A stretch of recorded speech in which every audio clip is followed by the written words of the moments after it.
शांति। आज की तारीख है 24/7/14 और आज की ज्ञान मुरली का शीर्षक मीठे मीठे सत्य का संग कराने वाले सत्य बाप हम बच्चों को सत्य शिक्षक बन करके और शिक्षाएं देते हैं और सतगुरु बन करके हमें हर बंधनों से मुक्त करते हैं। तो ऐसे मीठे मीठे बाप दादा कहते हैं, मीठे बच्चे माया रावण के संग में आकर क्या हुआ? बाबा कहते हैं तुम भटक गए। हाँ, हम बच्चों ने भी अनुभव किया कि हम भटक गए। पवित्र पौधे अपवित्र बन गए। हम पवित्र पौधे थे, सुगंधीदार पुष्प थे, हम अपवित्र बन गए। अब फिर पवित्र बनो। प्रश्न है आज का, हर एक बच्चे को अपने ऊपर कौन सा वंडर लगता है? बाप को बच्चों पर कौन सा वंडर लगता है? हमको हमारे ऊपर, स्वयं को स्वयं के ऊपर कौन सा वंडर लगता है? और फिर बाप को हम बच्चों के ऊपर कौन सा वंडर लगता है? उत्तर है, बच्चों को वंडर लगता है कि हम क्या थे, किसके बच्चे थे। ऐसे बाप का हमें वर्षा मिला था और उस बाप को ही हम भूल गए।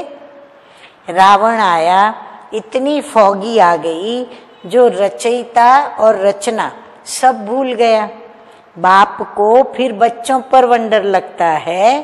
क्या देखो बाबा क्या कहते हैं कि जिन बच्चों को मैंने इतना ऊंचा बनाया, ऊंच बनाया, राज्य भाग्य दिया, वही बच्चे मेरी ग्लानि करने लगे। रावण के संग में आकर सब कुछ गंवा दिया। तो सुना सभी ने हम कौन सा वंडर खाते और बाबा हम बच्चों के ऊपर क्या वंडर खाते। धारणा के लिए मुख्य सार की 2 बातें।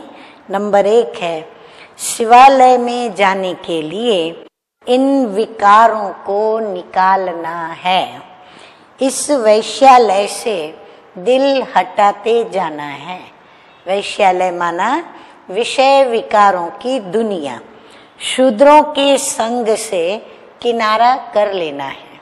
शूद्र माना हरिजन नहीं, लेकिन शूद्र माना संस्कारों से जो शूद्र हैं, जो कर्मों से शूद्र हैं, उनके संग से बाबा कहते हैं किनारा कर लेना है।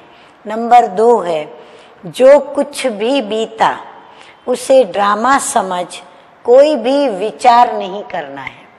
बाबा कहते बीता ना, वो तो बीत गई, अब उस पर बैठ कर के बार बार सोचते रहें, तो बाबा कहते ऐसा नहीं करना है।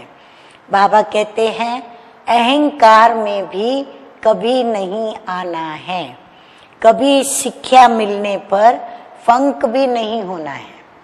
कई बार हम छोटी बड़ी भूलें कर लेते हैं, तो जब भूल सुनाते हैं तो हमें निमित्तों के द्वारा शिक्षा मिलती है। तो शिक्षा मिलने पर भी बाबा कहते हैं दिल छोटी नहीं करनी है, बड़ी दिल रख करके गलती हमारी है तो हमें शिक्षा भी अवश्य सुननी है, तो फंक नहीं होना है। वरदान है आज का, कर्म और योग के बैलेंस द्वारा ब्लेसिंग का अनुभव करने वाले, आशीर्वाद का अनुभव करने वाले कर्म योगी भव। कर्म योगी अर्थात हर कर्म हमारा योग युक्त हो। कर्म योगी आत्मा के लक्षण बताते हुए बाबा कहते हैं कि कर्म योगी आत्मा सदा ही कर्म और योग का साथ अर्थात बैलेंस रखने वाली होंगी। कर्म और योग का बैलेंस होने से हर कर्म में बाप के द्वारा तो ब्लेसिंग मिलती ही है, लेकिन जिसके भी संबंध संपर्क में आते हैं उनसे भी बाबा कहते हैं दुआएं मिलती हैं। कोई अच्छा काम करता है तो दिल से उसके लिए दुआएं निकलती है कि ये बहुत अच्छा है, तो बहुत अच्छा मानना ही दुआएं हैं। किसी का हमारे लिए अच्छा मानना या बहुत अच्छा मानना ही बाबा कहते हैं दुआएं लेना है। स्लोगन है, सेकंड में संकल्पों को स्टॉप करने का अभ्यास ही कर्मातीत अवस्था के समीप लाएगा। अच्छा, मीठे मीठे सिकिलदे बच्चों प्रति माता पिता बाप दादा का याद प्यार और गुड मॉर्निंग। रूहानी बाप की रूहानी बच्चों को नमस्ते। हम रूहानी बच्चों का रूहानी बाप दादा को याद प्यार, गुड मॉर्निंग और नमस्ते नमस्ते। ओम शांति।